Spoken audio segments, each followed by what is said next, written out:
Buenas tardes, profesor Jorge Murillo y compañera aquí presente. Hoy vamos a presentar el examen trimestral sobre los tres videos de la materia.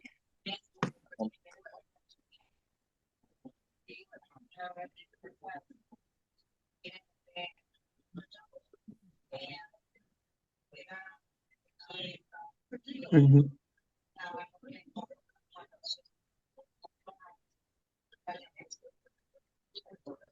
Ok, no me deja presentar. Ok, comenzamos. Los integrantes aquí presentes serían mi persona, Mr. Van Reyes, Julián Rodríguez, Kalin Flavien y Cristel Uriola, que en todo caso no pudo asistir. Ok, el primer tema sería los tramos históricos de la nación panameña durante la República. El primero en hablar sería Kalin Flavien. Bien, vale. A continuación, yo les hablaré sobre cuáles fueron los tomos históricos de la nación panameña acaecidos durante la República y cómo afectaron la sociedad, la economía y la política en el Estado panameño. Empiezo. Número uno. Separación de Panamá de Colombia, año 1903. Contexto. Panamá se separó de Colombia con el apoyo de Estados Unidos. Esto ocurrió en el marco de los intereses de Estados Unidos por construir un canal interoceánico, eh, y también impactó mucho en la sociedad para que fuera un paso hacia la soberanía. Para otros generó resentimiento, pues se percibió como una venta a los intereses estadounidenses. Esta división social marcó los primeros años de la República.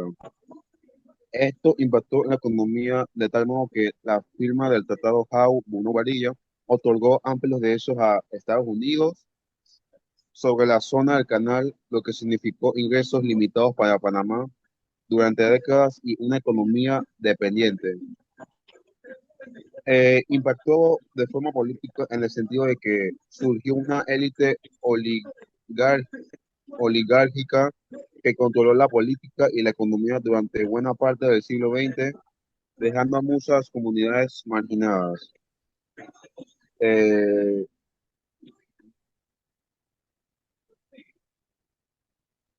Trauma número 2, los tratados Torrijos-Carter, año 1977. Contexto. Un líder militar llamado Omar Torrijos firmó los tratados con Jimmy Carter.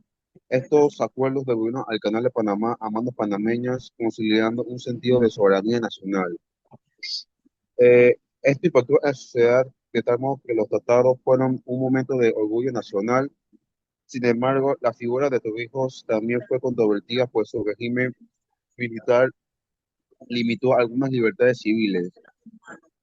La economía fue afectada en el sentido de recuperó el canal, marcando el inicio de una era de una autonomía económica, y los ingresos generados por el canal desde su transferencia desde 1999 han sido clave para el desarrollo del país. Y por último, su impacto político. Aunque Torrijos fortaleció el nacionalismo, su gobierno también consolidó el poder militar, dejando una transición complicada hacia la democracia tras su muerte. Trauma número 3. Invasión de Estados Unidos a Panamá, año 1989. Contexto. Eh, lo que sucedió en este tema histórico fue de que en el año 1989, Estados Unidos hizo una invasión a Panamá con el objetivo de llevarse consigo para derrocar a Manuel Antonio Noriega, quien había pasado de aliado de Estados Unidos a enemigo debido a sus vínculos con el narcotráfico. Esto impactó a la sociedad de tal modo que la invasión dejó cientos de muertos y un profundo trauma en la población panameña, especialmente en el barrio de El Chorrillo, que fue devastador. La familia afectada aún exigen justicia y reconocimiento. Esto impactó en la economía a corto plazo, hubo gran destrucción de infraestructura, pero la intervención también marcó el inicio de reformas económicas que impulsaron el crecimiento en los años 90. Y por último, el impacto político. La invasión puso fin a dictaduras militares, pero también dejó a Panamá bajo una fuerte influencia estadounidense. La transición hacia la democracia fue compleja y muchos líderes civiles fueron cuestionados por su cercanía a Estados Unidos. Muchas gracias.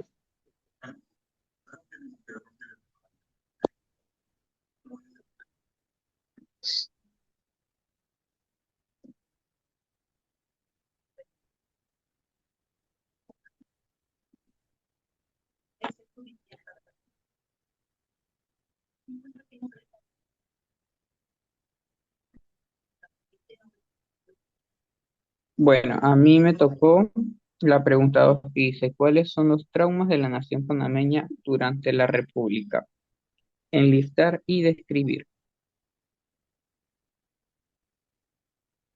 Bueno, los traumas de la nación panameña durante la República están relacionados con acontecimientos históricos y sociales que marcaron profundamente su identidad y desarrollo. Como ya anteriormente dijo mi compañero, fue la separación de Panamá y Colombia en 1903. Aunque la separación de Panamá y Colombia fue esencial para la formación de la República, este proceso dejó heridas en las relaciones entre ambos países. La intervención de Estados Unidos en el proceso generó percepción y dependencia y control extremo. Otro es el control estadounidense del Canal de Panamá de 1904 a 1999. La administración y soberanía del canal por parte de los Estados Unidos causó sentimientos de humillación y dependencia en el pueblo panameño. La existencia de la zona del canal, donde los estadounidenses existencia de la zona, los, los estadounidenses ejercían control exclusivo, generó segregación y tensiones sociales. Golpe militar de 1968 y dictadura militar, que fue de 1968 a 1989. El golpe liderado por Omar Torrijos marcó el inicio de un régimen militar que, aunque implementó reformas importantes, también estuvo caracterizado por la represión política, la falta de democracia y las violaciones de los derechos humanos. Y por último tenemos la invasión de los Estados Unidos en el 1989, ya que la operación Causa Justa buscó derrotar a Manuel Noriega a causa de corrupción y narcotráfico.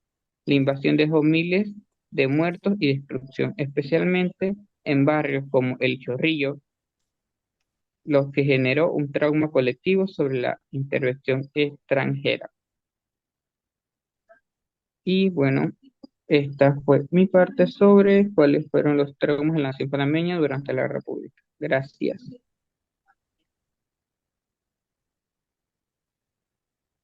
A mí me tocó la pregunta número 3, que dice así: ¿por qué se puede afirmar que los traumas históricos en la nación panameña son parte importante de la construcción de nuestra identidad? Bueno, yo les digo que se puede afirmar una gran importancia por el geodeterminismo, esto porque en nuestro país no solo viene siendo parte de la geografía, parte importante de la geografía como lo ha sido durante muchos siglos, sino que también viene siendo muy importante de todas esas luchas que han tenido que enfrentar durante siglos atrás, durante muchos siglos atrás, luchas que han marcado a la nación, tanto como con Colombia como con Estados Unidos, que es lo que ha pasado durante mucho tiempo, en donde se puede retomar a esto también lo que sería a nuestro descubrimiento del Mar del Sur, que en realidad, si no fuera por Vasco Núñez de Balboa, no estuviéramos en la historia como parte crucial, como lo hemos sido normalmente, como lo hemos sido habitualmente. Esto porque en Panamá hay muchos hechos e inventos que se han consolidado. Yo los menciono, así también como lo fue Panamá la Vieja en 1519, en donde Pedro Arias Dávila se encargó de fundar Panamá la Vieja, el 15 de agosto de 1519. Las ferias de Portobelo, que fueron en 1606, que en un principio fue llamado como nombre de Dios. Luego se mudaron esas ferias a la capital de Portobelo, en donde se popularizaron nacionalmente. La construcción del ferrocarril, que fue un hecho que ocurrió principalmente por el robo que hubo en Panamá del oro, fue una de las causas de la construcción del ferrocarril, que luego fue llevado a California, ese oro que se robaron hacia los Estados Unidos.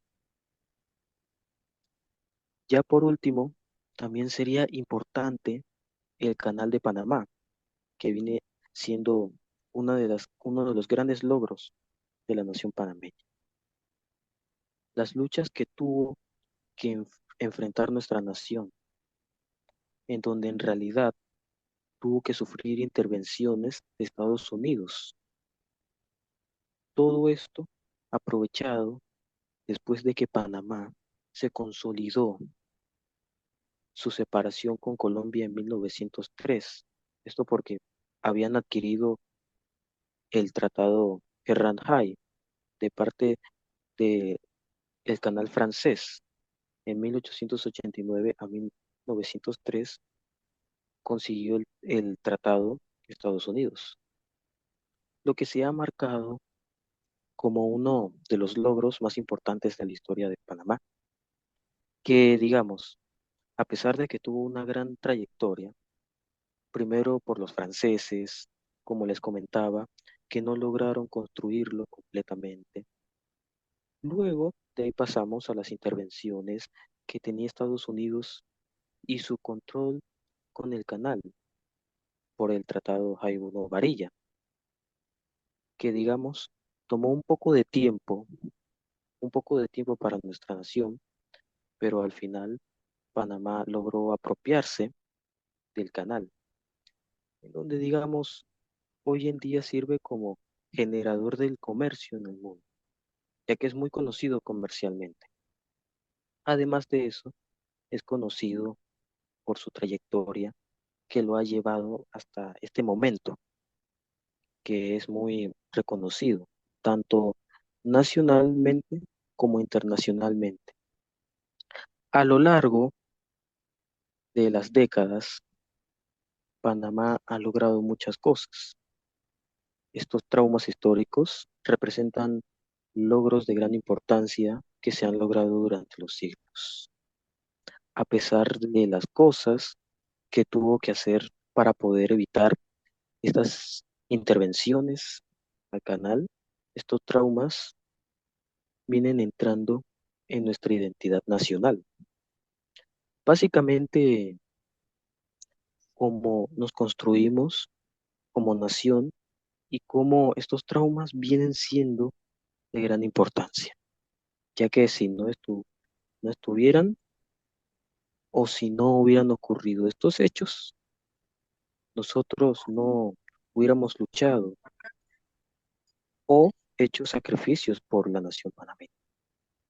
Estos traumas, además de todo, nos han revivido esos años de gloria por las cuales se luchó y por las que nos hizo despertar nuestra actitud nacionalista hacia nuestra patria y cómo nos defendemos a pesar de lo que pase con el país. Y prácticamente nos sirve como motivación para no echarnos para atrás y seguir adelante con la bandera en alto, como lo somos como país. Muchas gracias.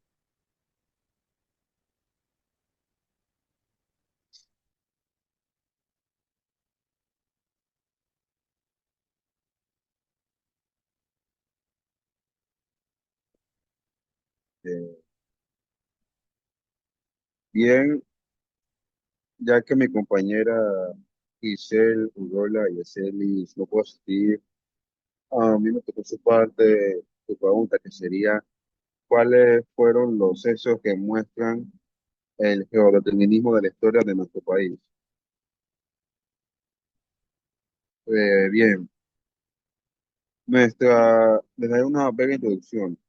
El geodeterminismo se refiere a cómo la ubicación geográfica y las características físicas del lugar influyen en su historia, economía y sociedad. En el caso de Panamá, su posición estratégica como punto de conexión entre América del Norte y el Sur y entre los océanos Atlántico y Pacífico ha definido gran parte de su desarrollo y relevancia global.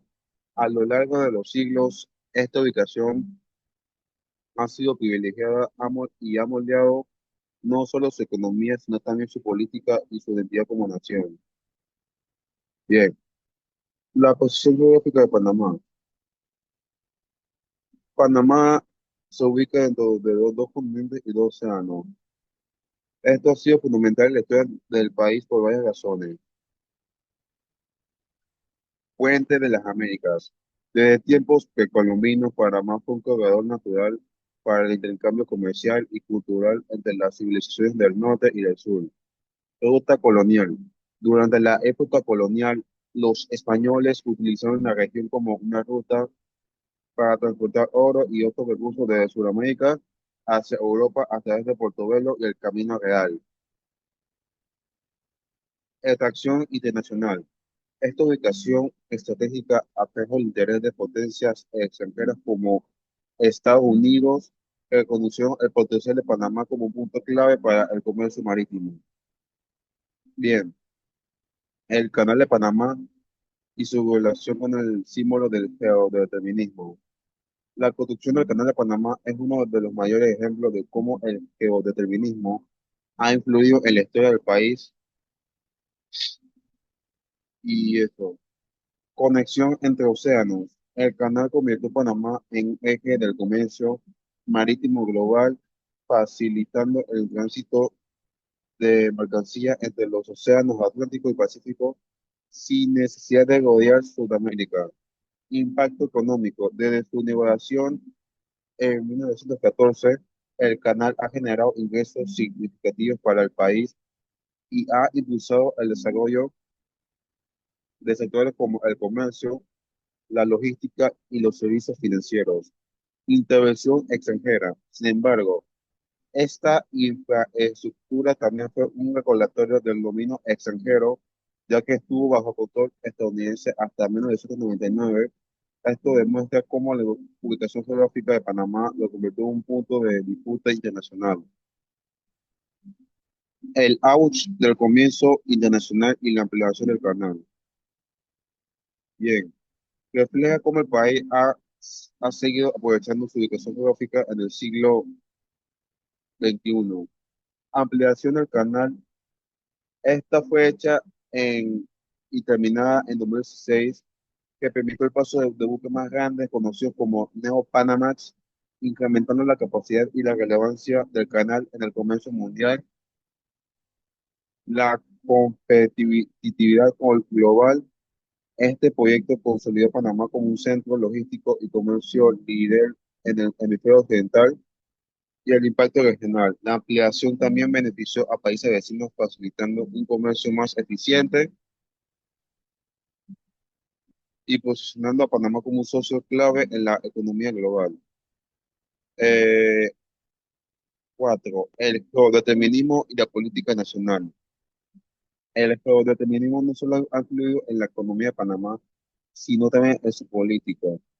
La lucha por la soberanía. La importancia estratégica del canal llevó a décadas de intervenciones y tensiones entre Panamá y Estados Unidos. Eventos como el Día de los Mártires, ocurrido el 9 de enero de 1964 y la firma de los tratados de Río Carter son ejemplos de cómo el control del territorio se convirtió en una prioridad nacional. Neutralidad del canal. Tras la transferencia del canal en 1999, Panamá asumió la responsabilidad de administrarlo como una vía neutral al servicio del comercio internacional, un reflejo del compromiso del país con su papel geopolítico. Y la última sería una pequeña reflexión de este final. El geodeterminismo ha sido un factor determinante de la historia de Panamá. Su ubicación estratégica no solo ha definido su economía, sino que también ha moldeado su identidad como un puente entre continentes y océanos. El canal como símbolo del potencial de Panamá es una prueba tangible de cómo la geografía puede influir en el destino de una nación. Sin embargo, es un recordatorio de los desafíos que vienen con esta posición privilegiada desde la lucha por la soberanía hasta la necesidad de mantenerse competitivo en un mundo globalizado. A continuación, mi compañero Byron Edward.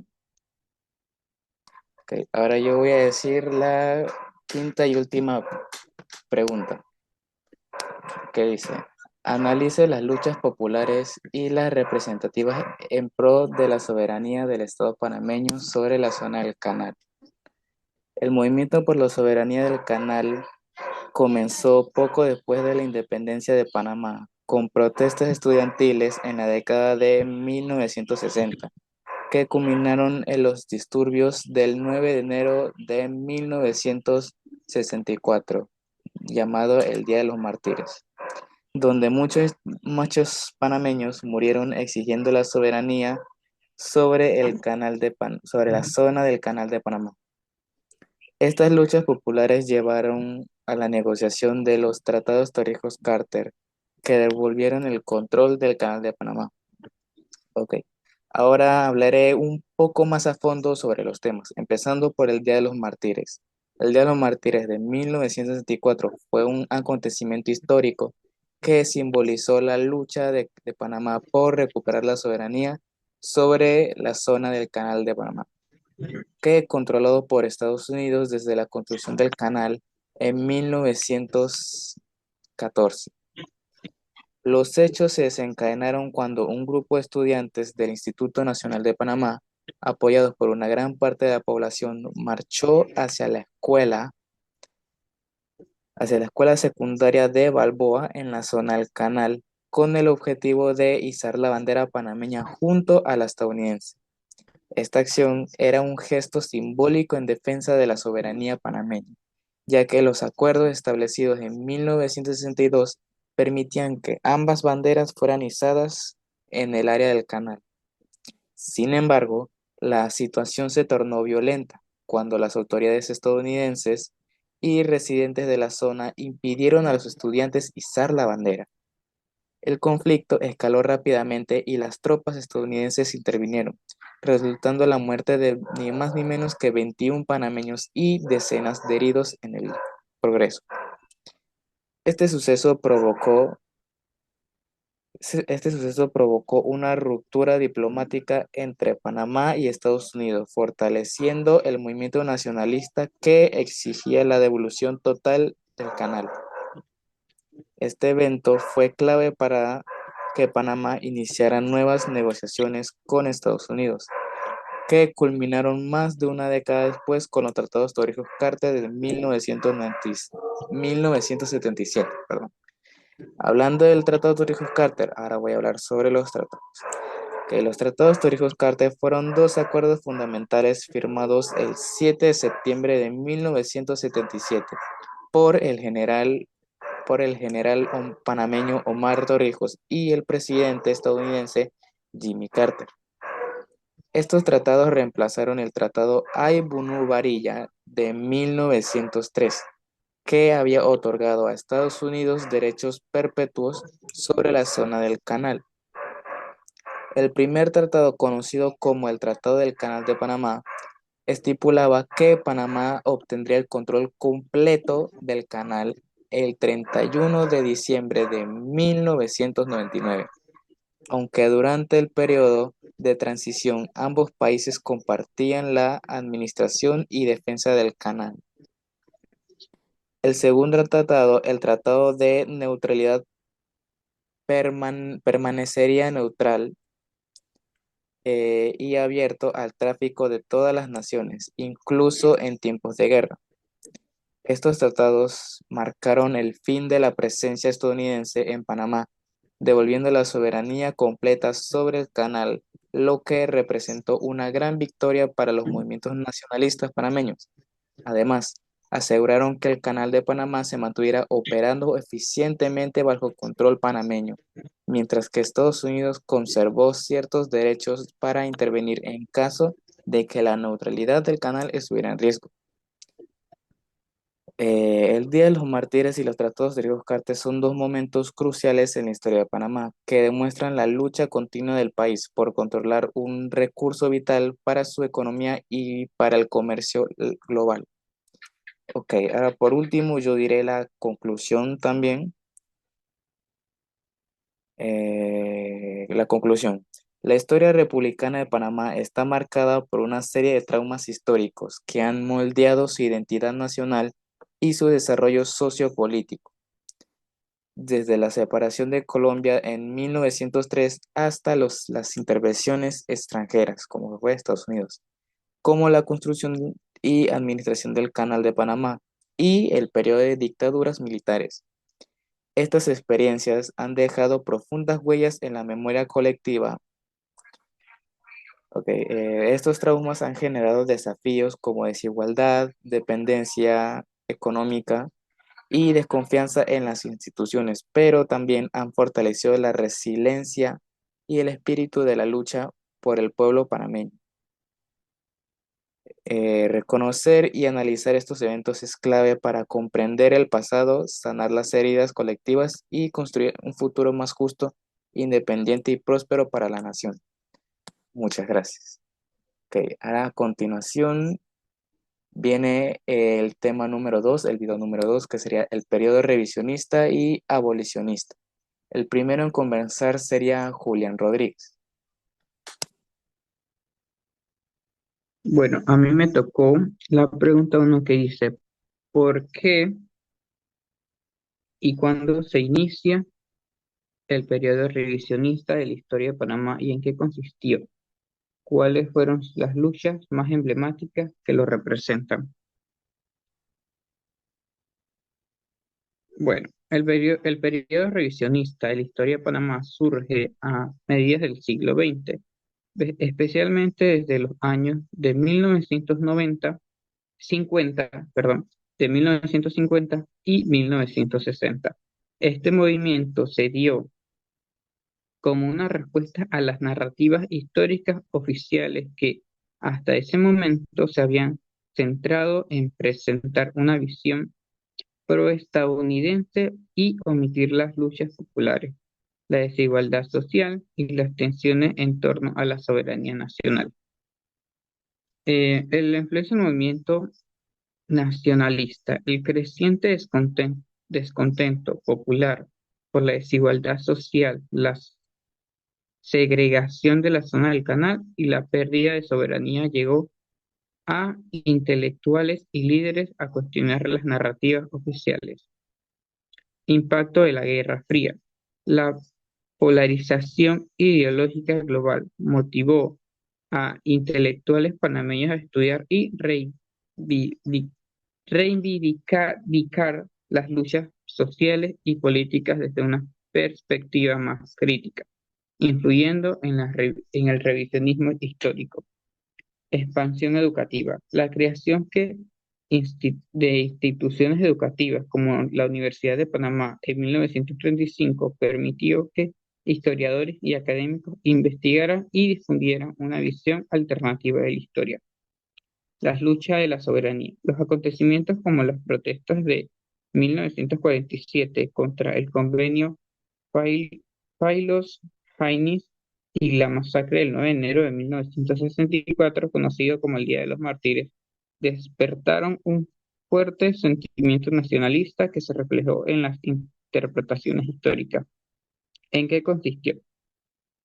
El revisionismo histórico panameño buscó cuestionar la narrativa oficial. Se revisaron los relatos que minimizaban el impacto de la intervención estadounidense y las luchas populares.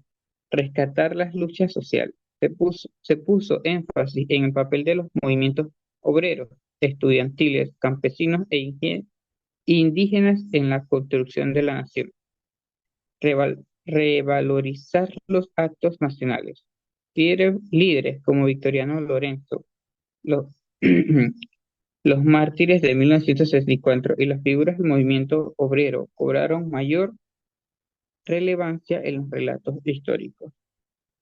Denunciar el colonialismo. Se analizaron críticamente los tratados que favorecían a potencias extranjeras como el Tratado Jaimúnez-Varila, presentándolo como un símbolo del colonialismo y subordinación. Luchas emblemáticas que los representan. Protestas de 1947 contra el convenio Faylos-Hine. Este acuerdo buscaba entender la presencia militar estadounidense en Panamá, la movilización popular y la presión de sectores nacionalistas forzaron su rechazo, tentado un presente en la lucha por la soberanía. Número 2, la movilización del 9 de enero de 1964, Día de los Mártires. La lucha por la soberanía total del canal culminó en enfrentamientos entre panameños y fuerzas estadounidenses. Este evento se convirtió en un símbolo del nacionalismo panameño y marcó el inicio del fin del control estadounidense en la región. Reformas bajo Omar Torrijos. En 1968 y 1981, aunque Torrijos es una figura controvertida, su liderazgo incluyó medidas para esforzar el nacionalismo como los tratados Torrijos-Carte en 1977 y establecieron la devolución gradual del Canal de Panamá. Y bueno, el impacto revisionismo histórico ayudó a construir la identidad nacional, destacando el papel de los panameños como agentes activos de su historia. Además, fomentó el surgimiento de políticas públicas orientadas a recuperar la soberanía total, como el control del canal en 1999 y fortaleció la educación cívica con el enfoque crítico. Muchas gracias.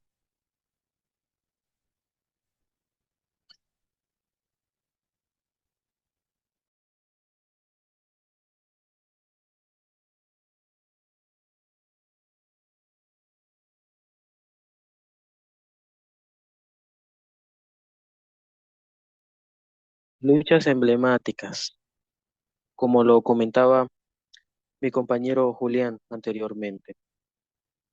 ¿Cuáles fueron estas luchas emblemáticas que nos representan a nosotros los panameños? Bueno, yo se los digo. Esto fue a principios del siglo XX. Les cuento que en un principio, especialmente, fue la separación de Panamá de Colombia en 1903, que fue impulsado por el deseo de corregir acuerdos y decisiones que se percibían como desventajosas por el país. Esto principalmente en relación con los intereses extranjeros, por lo que estaba aprovechando Estados Unidos con la separación de Panamá de Colombia, como el tratado también que otorgaba a Estados Unidos en 1903, que vendría siendo el Aubono Varilla después de lo que fue el canal francés, terminado lo que era el fracaso del canal francés, pasado a los Estados Unidos. Este tratado le otorgaba a Estados Unidos control absoluto, absoluto sobre lo que era la zona del canal de Panamá, lo que generó creciente malestar, pero mucho malestar entre los panameños, el descontento, mucho descontento por todo lo que estaba ocurriendo con el país, con el dominio estadounidense sobre el canal. No estaba contento con las intervenciones que estaban ocurriendo en el país y otras áreas críticas de la economía panameña, que generó un fuerte movimiento racionalista y revisionista que abogaba por lo que era la recuperación de la soberanía por estas intervenciones que estaba haciendo Estados Unidos y los derechos del país, que había una lucha por los derechos del país a pesar de las intervenciones que Estados Unidos estaba realizando. Este periodo estuvo marcado por intentos de negociar o revisar el tratado, así como lo fue por la búsqueda de una autonomía en la administración del canal, en donde se estaba buscando mejor administración del canal por parte del control de Estados Unidos y la reducción de la influencia extranjera. Esta vendría siendo los extranjeros que visitaban la zona del canal, lo usaban como sitio turístico, digamos.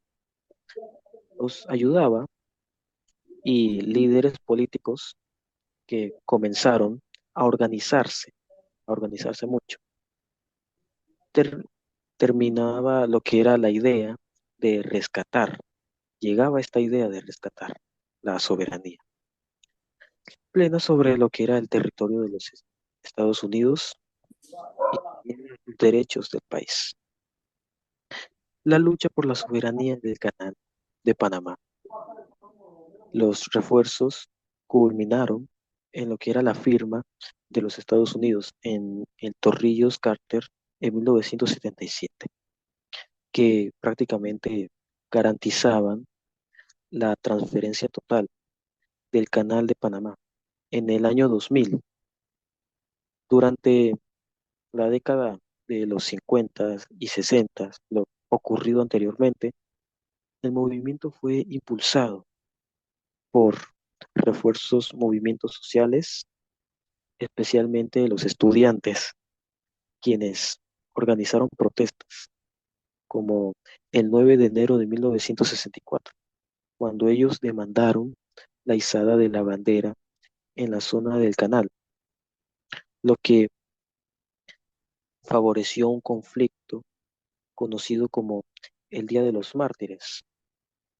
El, Justamente el 9 de enero de 1964 fue el alpanosado que cerró el ciclo revisionista y abrió el periodo histórico de la abogación del Tratado Jaibo-Novarilla. Bien, la verdad señalaron los juristas Mario Galindo, Julio Linares, Carlos Bolívar Bardeschi y Carlos Iván Zúñiga.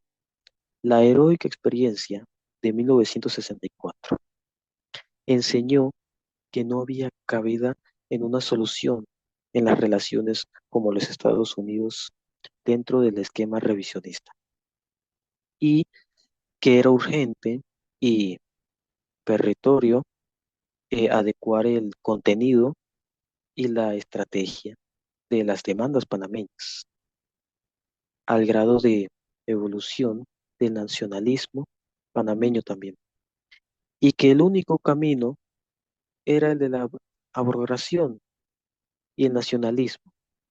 Eso era lo que decían ellos sobre lo que ocurría entre Panamá y Estados Unidos. Panamá y Estados Unidos firmaron los tratados Torrijos-Carter, como se los mencionaba antes, que pusieron fin a la presencia colonial estadounidense en el Canal de Panamá. Estos tratados fueron ratificados por Panamá en un plebiscito el 23 de octubre del año 1977. Muchas gracias. Ok, a continuación, mi compañera Cristel Urriola, que en este caso ya pudo entrar a la reunión, va a presentar acerca sobre la pregunta 2, que dice, ¿por qué y cuándo se inicia el periodo abolicionista de la historia de Panamá y en qué consistió? Ok, El, pe- el puede comenzar. periodo abolicionista en Panamá comenzó en el siglo XX, influyendo por los ideales de liberales tras independencia y por movimientos internacionales como la abolición y identidad y México buscaban términos de una esclavitud impuesta desde la colonización y fue impulsado por el sector progresista y afrocinista libre y culminó con la abolición oficial en Panamá el 21 de mayo de 1851, marcando un avance hacia la igualdad y la justicia social. Muchas gracias. Esclavitud en Panamá ocurrió el 12 de mayo de 1851, cuando el Congreso de la Nueva Granada, hoy Colombia, promulgó una ley que puso fin a esta práctica en todo el territorio. Este evento fue influido por movimientos abolicionistas internacionales, la lucha de ofrecimientos libres y el contexto de la transformación sociales de la época como la construcción del ferrocarril transísmico. Con esta medida se puso fin a más 3 siglos de la esclavitud, marcando un paso importante hacia la igualdad y la justicia sobre el tiempo. Muchas gracias.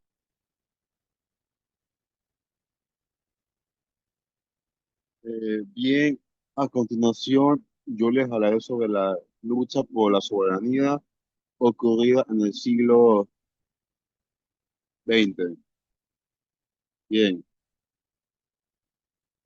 les daré una breve introducción del tema. La lucha por la soberanía de Panamá durante el siglo XX fue una de las etapas más significativas de la historia del país. Esta lucha no solo definió su identidad nacional, sino que también marcó una transformación profunda en la política, la economía y la sociedad, a través de protestas, movimientos sociales y negociaciones diplomáticas. Los panameños demostraron su determinación para recuperar el control de su territorio, especialmente en la zona del canal, que por décadas estuvo bajo dominio extranjero. Contexto histórico: la soberanía perdida. Desde la separación de Panamá de Colombia en 1903, el país estuvo marcado por un acuerdo desigual, el Tratado Jau-Bono-Barilla.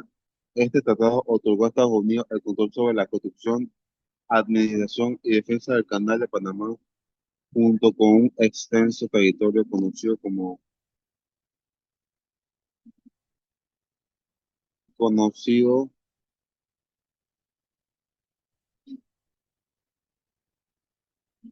la zona del canal. Para los panameños, esta situación representó una pérdida de soberanía, ya que gran parte del territorio nacional estaba bajo leyes estadounidenses. Además, el acceso limitado a la zona del canal generó desigualdad económica y tensiones sociales. En las imágenes de eh, primeros movimientos por la soberanía, en la primera mitad del siglo XX comenzaron a surgir movimientos nacionalistas que demandaban justicia y soberanía. Los trabajadores panameños en la zona del canal enfrentaron discriminación racial y laboral, lo que impulsó huelgas y protestas. Bien, protestas estudiantiles en las décadas de 1940 y 50, los estudiantes universitarios desempeñaron un papel crucial en la movilización de masas. Estas protestas fueron el germen de un movimiento más amplio que unió a distintos sectores de la población. La bandera de Panamá, como se observa, como se observa en la imagen de la diapositiva, la bandera panameña fue un símbolo recurrente en estas manifestaciones, representando el deseo de recuperar soberanía plena. La imagen del hombre sosteniendo la bandera simboliza la resistencia y la unión del pueblo. 9 de enero de 1964, Día de los Mártires. Uno de los momentos más icónicos de esta lucha fue el 9 de enero de 1964, conocido como el Día de los Mártires. Este evento marcó un punto de inflexión. Eso es clave. Un grupo de estudiantes panameños intentó izar la bandera de Panamá en la escuela secundaria de Balboa, ubicada en la zona del canal. Este acto pacífico terminó en enfrentamientos violentos con los residentes estadounidenses y la política del área. Consecuencias: murieron 21 panameños y docenas resultaron heridos. Las imágenes de la marcha y pancartas en la diapositiva reflejan este episodio mostrando a un pueblo indignado pero determinado. Este evento dejó claro a la comunidad internacional que Panamá no aceptaría más la subordinación. Los tratados Torrijos-Carter, año 1977. 3 años de lucha. El general Omar Torrijos logró negociar con Estados Unidos los tratados Torrijos-Carter firmados en 1977, como mencionaba antes. Contenido. Estos tratados contenían, era que se establecía la transferencia del canal de Panamá a manos panameñas, dado para el 31 de diciembre de 1999, garantizando la soberanía del país sobre este recurso estratégico. Impacto. Para los panameños fue un triunfo histórico que culminó décadas de lucha. Las imágenes de las manifestaciones y las banderas también representan este logro, consolidando un sentimiento de victoria nacional. Ahora sí, la soberanía en el siglo XX. Con la entrega del canal en 1999, Panamá finalmente obtuvo el control total de su territorio. Sin embargo, los desafíos no terminaron. Como la economía, la administración del canal ha sido un motor de crecimiento económico, pero las desigualdades sociales persisten. Política. Los escándalos de corrupción y la falta de transparencia han generado descontento en la población, lo que demuestra que la lucha por una soberanía plena no solo es territorial, sino también institucional. Eh, Reflexión final, lo que me hace sobre qué aprendemos de esta pregunta, que la lucha por la soberanía durante el siglo XX fue una muestra de la resiliencia y determinación del pueblo panameño. Desde la primera protesta hasta la transferencia del canal, cada paso fue un recordatorio que la soberanía no se regala, sino que se conquista. Las imágenes de la pancarta y las banderas y las multitudes en la diapositiva encapsulan el espíritu de un pueblo que siempre luchará con su dignidad y sus derechos. A continuación, mi compañero Julián Rodríguez.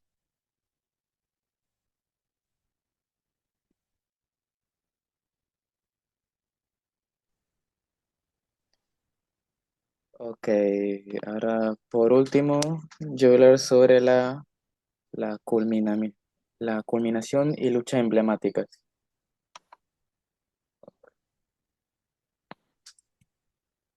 La culminación y lucha emblemáticas. El proceso culminó en 1977 con los tratados Torrijos-Cartes, ya mencionado anteriormente por mis compañeros, en los que se acordó la transferencia del control del Canal de Panamá de Estados Unidos a Panamá, con una transición que se completaría en 1999.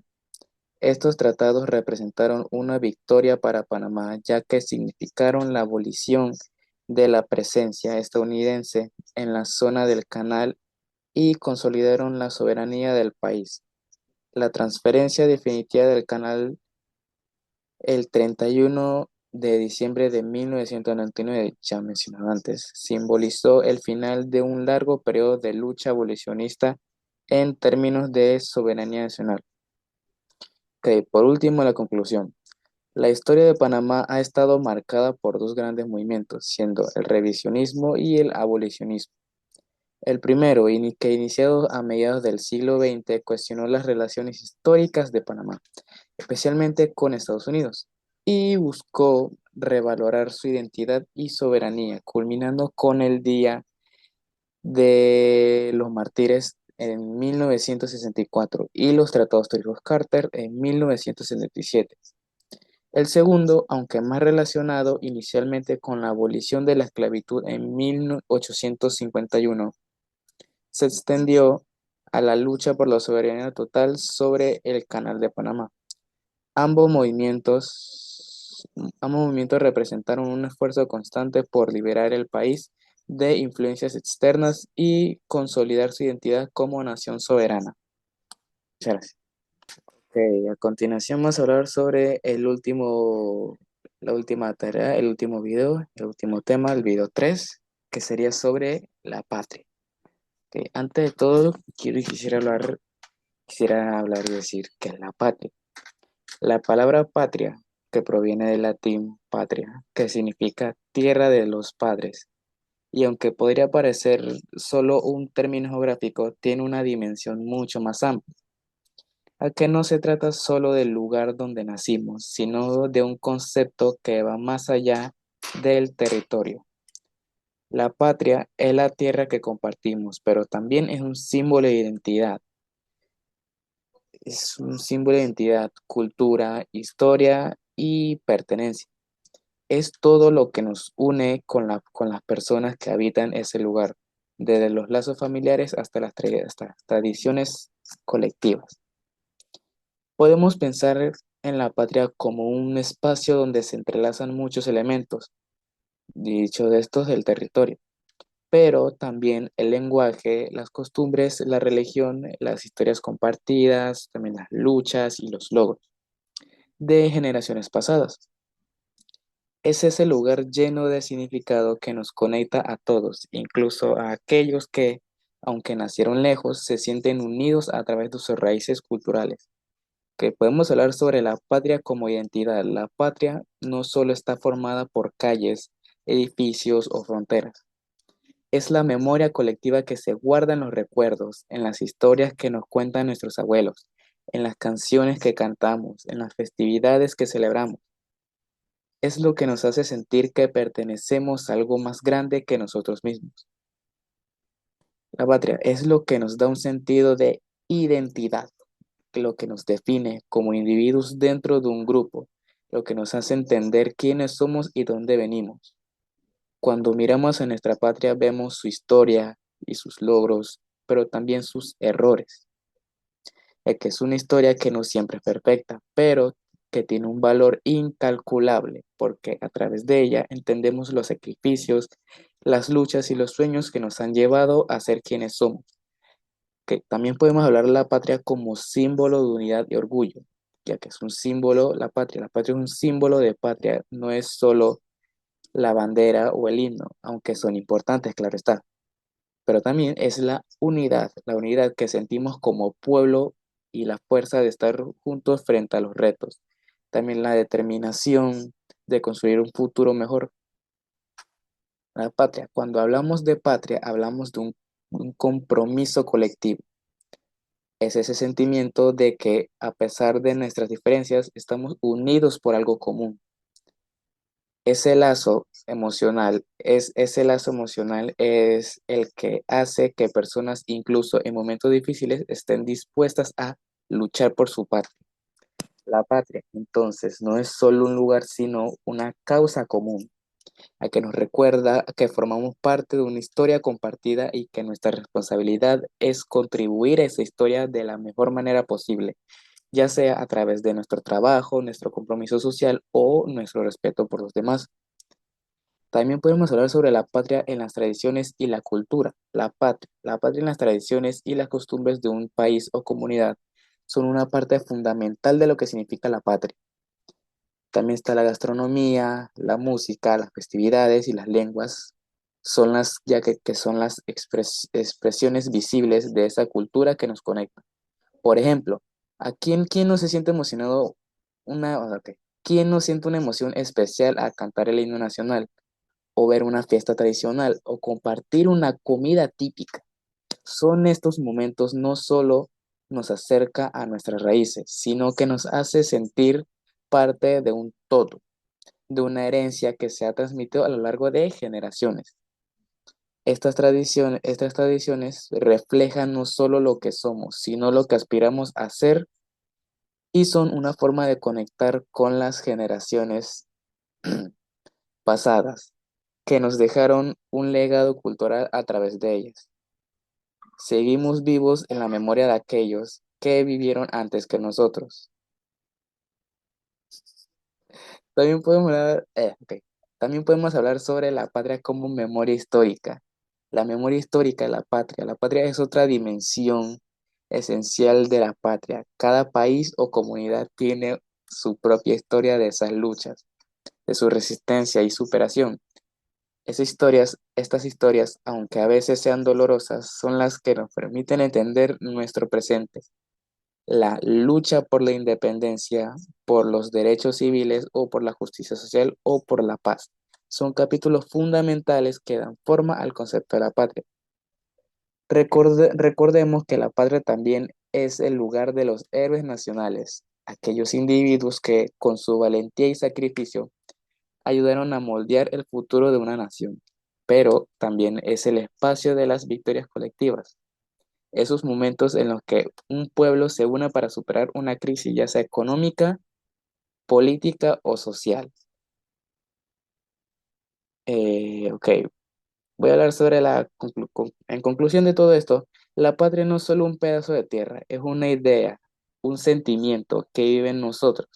Es la memoria de lo que fuimos, la inspiración para lo que somos y la guía para lo que seremos. Es el lugar que nos conecta y nos identifica y nos impulsa.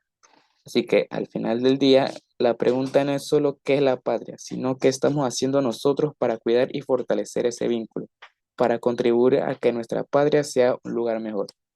A continuación, mi compañero Niceban Reyes.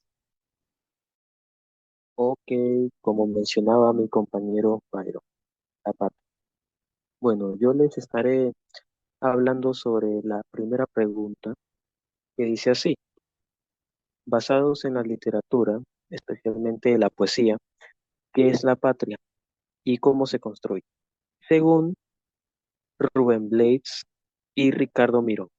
Bueno, Rubén Blades dice que lo define así: es una reflexión lírica sobre el significado profundo de la patria, ya que la patria para él viene siendo muy profundo, como lo da a entender, más allá de las definiciones políticas y geográficas. Él quiere decir con esto más allá de la historia que hemos hecho geográficamente y también en lo político también. No viene siendo eso, según él. A través de la interacción, Blake explora la patria como un conjunto de emociones, recuerdos, experiencias. Vendría siendo más como un conjunto de recuerdos en donde uno experimenta todo lo que se ha logrado, todo lo que se ha logrado de parte de nuestra nación hace siglos atrás, como se muestra, que conforman la identidad de un individuo y de una comunidad. Esto viene siendo cómo las cosas, los hechos que han ocurrido conforman la identidad de un panameño y también a lo que sería la comunidad panameña. En la letra que él escribió, Blake se invoca elementos cotidianos y afectivos. Viene siendo la afectividad hacia la bandera y también hacia la patria, todo lo que hay alrededor, como el árbol del barrio o el recuerdo de una abuela, para ilustrar que la patria es algo personal y emotivo, que la patria no viene siendo algo simplemente de recordar, sino que viene de la parte personal y de la parte emotiva, como lo da a entender él. Él dice que rechaza la idea de que la patria se pueda definir de otras maneras, como lo es o por regímenes opresivos o por la fuerza, y en cambio, él quiere dar a entender que la presenta como algo que se lleva en el alma, algo en específico se lleva en el corazón, especialmente cuando se está lejos de ella. Él expresa que una nación se construye, claro, esto tiene su proceso, a través del trabajo colectivo, lo que hace a nuestra nación panameña muy caracterizada, la entrega y también los sueños y el amor compartido por generaciones. todas esas generaciones que nos han dejado muchos legados hace siglos atrás. Él dijo que una nación no se hace en un día. Eso viene diciéndolo porque, sino que el resultado de la lucha de los hombres y las mujeres que se unen por un propósito común, el sacrificio que hacen las mujeres y los hombres para poder poner en alto la nación panameña. Según Ricardo Miró, la patria es un lugar que está lleno de recuerdos, en donde se compara con la patria de la infancia, viniéndolo diciendo él. Él dice, en su letra lo dice, es un lugar de senderos retorcidos que se han recorrido desde la infancia. Es un lugar con una música que suena con el alma. Es un lugar con un cielo claro y un sol brillante. Y también que es un lugar donde se aprendió a soñar. Esto viene relatándolo de la poesía que él hizo, que él realizó. Su obra refleja el romanticismo de la época. Además de eso, es importante para entender los sentimientos de la sociedad panameña a principios del siglo XX. Él viene expresando que la patria viene siendo una serie de recuerdos que se nos han quedado en la memoria. Además de todo eso, la historia por la que hemos pasado nosotros los panameños, por lo que hemos tenido que luchar, como lo mencioné anteriormente, por lo que hemos tenido que sacrificar muchas cosas para poder lograr todos estos acontecimientos y hechos que hemos logrado. Viene diciendo que el amor a nuestra bandera viene siendo un sentimiento único de parte de nuestra nación, en donde se puede afirmar también los logros que se ha tenido que lograr a lo largo de todo este tiempo.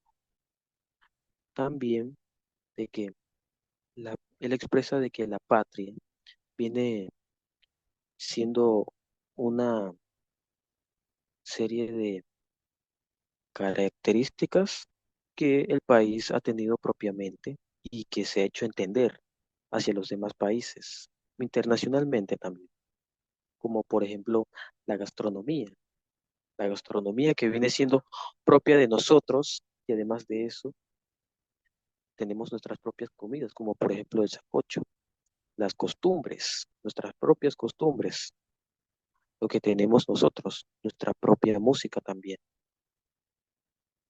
Él dice que la patria se asocia con la infancia, en su poesía, con el sol más brillante y el cielo más claro. La naturaleza es el escenario libre de la infancia de la patria. El árbol proporciona un deleite inmediato y puro, como el beso y también que la comunicación directa con el hombre es lo que impone la preferencia y da origen al sueño. Miro expresó muchas cosas aquí. También expresó la situación emocional de frustración y nostalgia que, digamos, sentía el pueblo panameño después de la consolidación de la separación de Colombia de 1903. Muchas gracias. Bueno, a mí me tocó la pregunta 2 que dice, ¿cuáles son los 5 líderes o gobernantes panameños que durante la República han construido la patria? ¿Cuáles son las obras que la alaban y cuáles los descalifican? Bueno, de primero tenemos a el presidente Manuel Amador Guerrero, de 1904 a 1908. Manuel Amador Guerrero fue el primer presidente de Panamá y artífice principal de la separación de Panamá y Colombia. Consolidó las bases institucionales de la República y firmó el Tratado Jaimino-Varila, que permitió la construcción del Canal de Panamá. Las obras que le alaban fueron: es visto como el padre de la República por haber liderado la independencia panameña y establecido las instituciones iniciales del Estado. Las obras que lo descalifican son que recibió muchas críticas por el Tratado Jaimino Varila, considerado una cesión excesiva de soberanía a Estados Unidos. Número 2, tenemos a Belisario Porras, de 1912 a 1924. Gobernó en 3 periodos y es reconocido como un reformador social y mo- modernizador. Promovió la construcción de carreteras, hospitales, escuelas y fomentó la educación pública. Las obras que le alaban son de, ¿Mm? Bueno,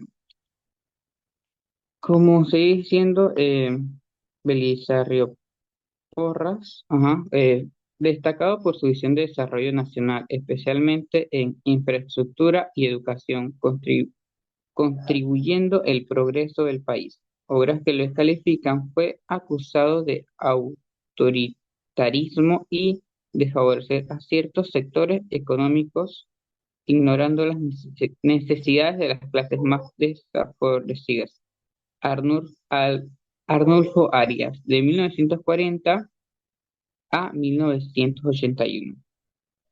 Impulsó reformas sociales importantes como la creación del Seguro Social y promovió leyes de protección a los trabajadores y derechos civiles. Las obras que le alaban: se le conoce como un defensor de los intereses nacionales frente a la influencia extranjera, además de ser reformador visionario. Obra que le califica: acusado de prácticas racistas en sus políticas migratorias y señalando por su autoritarismo y conflictos constantes con poderes del Estado. Omar Torrijos, de 1968 hasta 1981. Li- eh, Líder de facto durante la dictadura militar. Este recordado por los tratados Torrijos-Cartes en 1977, que garantizaron la devolución del Canal de Panamá.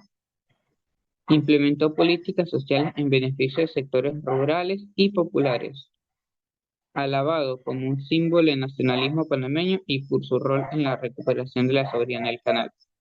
Obra que le descalifica: críticas por su régimen autoritario, las restricciones a la libertad de prensa y las violaciones de derechos humanos. Los líderes mencionados marcaron hitos en la historia de Panamá, pero sus legados son complejos. Cada uno ha sido alabado por sus contribuciones al progreso nacional, pero también ha sido cuestionado por decisiones que afectaron negativamente ciertos sectores y comprometieron principios democráticos. A continuación, mi compañero Kalin. Bien, ahora yo les hablaré sobre 5 figuras importantes de la historia reciente de Panamá. Le diré cuál es su obra, que los acreditan como hacedores de patria y aquellas acciones que podían desacreditar sus legados, evaluando su gobierno impactaron al país. Omar Torrijos, obras que los acreditan: firma de los tratados Torrijos-Carter, año 1967, lideró las negociaciones que devolvieron el Canal de Panamá a manos panameñas en 1999, marcando un hito en la soberanía nacional. Su reforma agraria promovió programas que beneficiaron a los campesinos y distribuyó tierras para reducir las desigualdades sociales. Desarrollo de infraestructura: Su gobierno impuso la construcción de escuelas, carreteras y centros de salud en áreas rurales. Acciones que lo desacreditan. Gobierno autoritario. Suspendió la Constitución de 1946 y gobernó sin elecciones durante la mayor parte de su mandato. Control militar. Aunque su reforma benefició al país, se enfoca en el poder militar, limitó la democracia. Y durante su gobierno se restringió la libertad de prensa y se reprimieron voces opositoras. El siguiente sería Arnulfo Arias, obras que lo acreditan sus reformas sociales durante su mandato, impulsó leyes de protección laboral y código de trabajo que garantizó derechos a los trabajadores, creación del Seguro Social, año 1931, fundó la Caja del Seguro Social que benefició a miles de panameños y fortaleció la seguridad social del país. Nacionalismo. Fue un defensor de los intereses panameños frente a potencias extranjeras. Acciones que lo desacreditan. Gobierno inestable. Fue derrocado en 3 ocasiones, lo que generó un periodo de inestabilidad política en el país. Política discriminatoria. Promulgó leyes racistas contra inmigrantes asiáticos, afroamericanos que limitaron sus derechos en Panamá. Confrontaciones con sectores populares. Su carácter autoritario y su medida económica generaron oposición en varios sectores. El siguiente líder sería Guillermo Endara. Obras que lo acreditan: restablecimiento de la democracia. Como presidente de la invasión estadounidense de 1989, lideró la transición democrática después de la dictadura de Noriega. Reforma económica, promovió políticas para estabilizar la economía panameña tras años de crisis. Infraestructura, impulsó proyectos de reconstrucción nacional tras los años de la invasión. Acciones que lo desacreditan. Poca conexión con el pueblo, su gobierno fue criticado por no atender suficientemente las necesidades sociales de los sectores más pobres. Y otra acción que lo desacredita venía a ser la dependencia de los Estados Unidos. Fue acusado de estar demasiado alineado con los intereses estadounidenses tras la invasión. El próximo líder es Ricardo Martinelli. Obras que lo acreditan: ampliación del canal de Panamá. Su gobierno ejecutó el proyecto de ampliación que transformó la capacidad del canal y aumentó los ingresos del país. Infraestructura. Construyó el metro de Panamá, una obra de gran impacto en la movilidad urbana. Crecimiento económico. Bajo su mandato, Panamá experimentó un crecimiento sostenido que atrae inversión extranjera. Acciones que los desacreditan. En eso como la supuesta corrupción. Fue acusado de malversación de fondos públicos y espionaje a opositores. Su administración estuvo marcada por escándalos de corrupción y la otra venía siendo autoritarismo. Muchos criticaron su estilo de gobierno para centralizar el poder y reprimir voces críticas. El último líder vendría a ser Juan Carlos Varela, que vendría a ser el que vino después de Carlos Martinelli. Ahora que lo acreditan, lucha contra la corrupción. Su gobierno inició investigadores como contra funcionarios de administraciones anteriores, incluyendo a Martinelli. Su inversión social impulsó programas como 100 a los 70 para apoyar a los adultos mayores y mejorar el acceso a agua potable en áreas rurales. Diplomacia. Restableció relaciones diplomáticas con China, abriendo nuevas oportunidades comerciales para Panamá. Acciones que lo desacreditan. Desaceleración económica, aunque su gobierno mantuvo estabilidad, el crecimiento económico fue menor comparado con administraciones anteriores. Problemas en infraestructura. Muchos proyectos quedaron inconclusos o se retrasaron.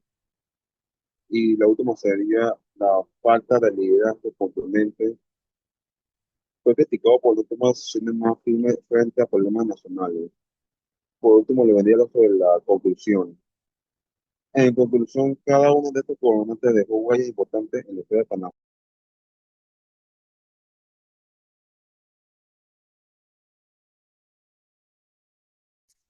Que por último iría Cristel Urriola con la conclusión.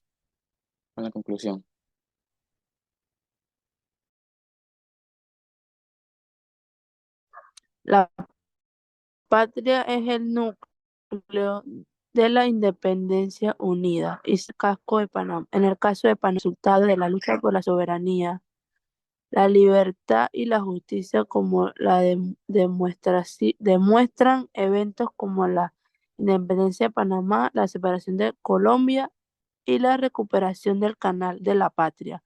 No solo se define por su territorio, sino también por los valores, la cultura y el esfuerzo colectivo de quienes la conforman en un proyecto en constante construcción que exigen compromiso y responsabilidad para preservar su legado y garantizar un futuro digno para las generaciones venideras. Muchas